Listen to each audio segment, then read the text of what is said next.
जी नमस्कार। बिहारी मैथ वाले में आपका स्वागत है। जैसा कि आपने पार्ट 6 में अभी जो हम लोग सीखेंगे, इंसर्ट करना सीखेंगे। जीएम ज्योमेट्रिक मीन को इंसर्ट करना सीखेंगे। तो जैसा कि आप टीएन बराबर फॉर्मूला जानते हो, a r to the power n minus. अब इसमें इंसर्ट करना है तेरे को। अगर एन इंसर्ट किया और दो पहले से है तो यहां पर टोटल टर्म कितना हो गया? एन प्लस 2 कितना हो गया? यानी T n plus 2 is equal to a r to the power n plus 2 minus, और ये वाला टर्म ये है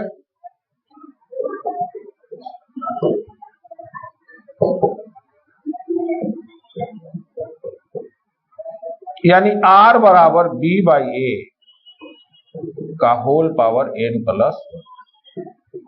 यह आर का वैल्यू निकालने सब लोग को आ गया कि नहीं आ गया? अगर यहां पर जीवन निकालना रहेगा, क्या निकालना रहेगा? तो यहां ए और b by a n plus G2 निकालना रहेगा और G3 निकालना रहेगा। इसी ढंग से G4 निकालना रहेगा।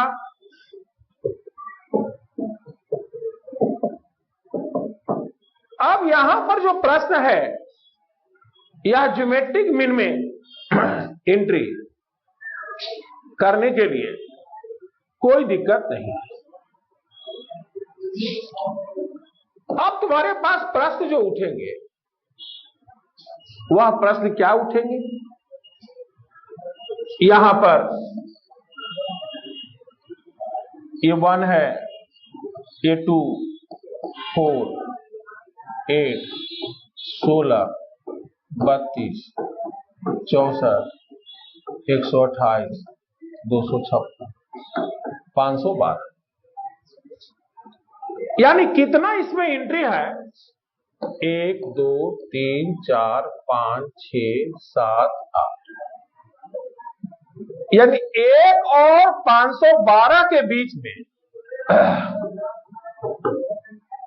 आपको 8 गो ज्योमेट्रिक मीन एंट्री करना है।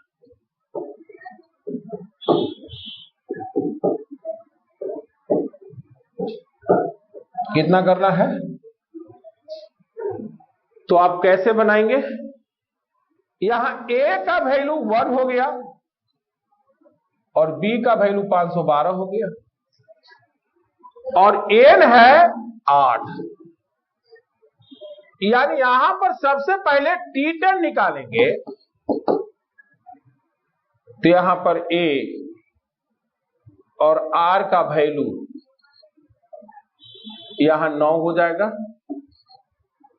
और b का वैल्यू यहां पर 512 दिया हुआ है और ये r के पावर यहां 9, यानी 512 और r के पावर 9। r के पावर, इस 512 को लिखा जा सकता है 2 के पावर 9 और r के पावर 9, यानी r बराबर क्या हो जाएगा? r बराबर क्या हो जाएगा? अगर मान लिया जाए कि G4 निकालने के लिए पूछा, तो यहां पर G4 बराबर a r के पावर, यहां पर G4 है तो 4/9, 4/, a का वैल्यू 1, r का वैल्यू 2 और इसका 4/9। तो यहां पर r तुम्हारे पास निकल गया, r तुम्हारे पास क्या हो गया? तो यहां पर r का वैल्यू आपको निकालने के बाद आया है 2, तो 2 के पावर 4, यानी कितना हो जाएगा? 16, यानी 16 निकल गया। यानी कैसे इंसर्ट करना है अब यहां पर क्वेश्चन कुछ कंबाइंड होगा कि अगर आप दो टर्म को देखते हो ए और बी, ए और, तो इसकी arithmetic mean a plus b by 2 होता है और ज्योमेट्रिक मीन निकालते हो तो रूट अंडर ए। अब तुम्हारे पास नहीं जाएगा, arithmetic mean a plus b by 2 होगा और geometric mean root under a B.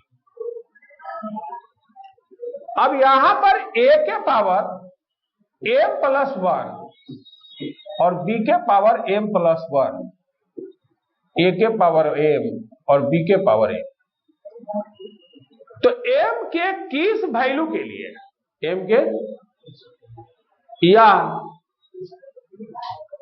m बराबर क्या होगा कि अर्थमेटिक मीन हो जाएगा, यानी a plus b by 2। a plus b by 2 तभी होगा जब m का वैल्यू 0 रखेंगे। m का वैल्यू क्या रखेंगे, यानी m का वैल्यू 0 रखने के लिए a प्लस बी बाई 2 हो जाएगा।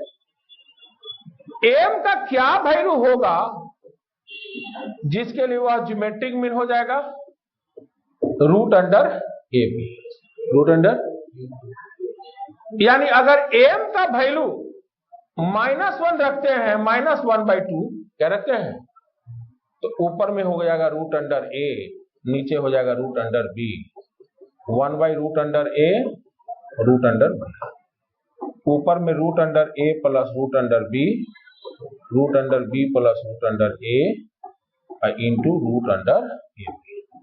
ए से एक कट जाएगा, रूट अंडर। यह बात समझ में आए कि नहीं है? अब यहां पर तुम्हारे पास जो है, अगर HP की हम बात करें, किसकी बात करें, तो यहां पर 2AB बाई ए प्लस,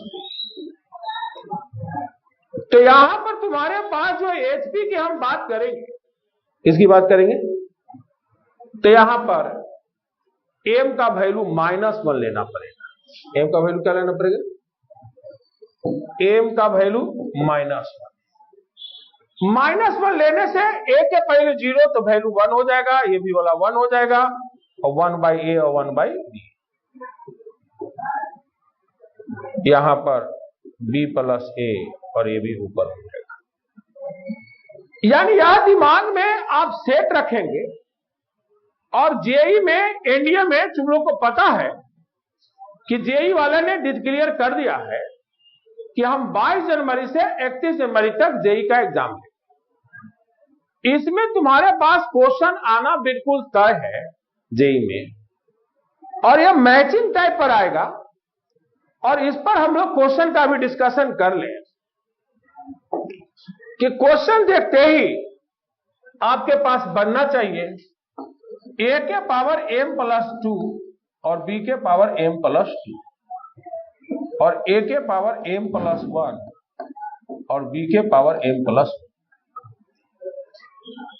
1। यहां पर तुमको बताना है कि m के किस वैल्यू के लिए यह अर्थमेटिक मीन होगा, फिर तुम्हें बताना है कि किस वैल्यू के लिए ज्योमेट्रिक मीन होगा और किस वैल्यू के लिए यह हार्मोनिक मीन होगा।